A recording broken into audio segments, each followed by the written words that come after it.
Would you read a fantasy romance about a girl who wakes up and doesn't know who she is or where she's from? If so, you should read The Last One by Rachel Howzell Hall. I gave this book 5 stars and 3 on the spicy meter, and some of the things you can come to expect in this book are memory loss, gods and goddesses, magic, and divine intervention. So some of my thoughts on this book are, this book really kept me guessing. Like at one point, I had to set my book down to have like a little mini brainstorming session. There is a lot of flirty banter with very spicy innuendos, and that played a large part into why I gave this book 3 on the spice meter instead of 2.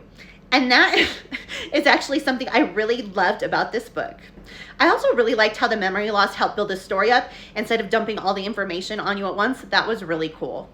I really like the magic in this book, and that's actually one of the reasons I enjoy romantasy so much. And the magic in this one really leans more towards the gods and the goddesses area. I feel like this romantasy is complex, but not overly complex, and I think it would be a good book for somebody who's newer to the romantasy genre. As you've heard, this is a fantasy romance.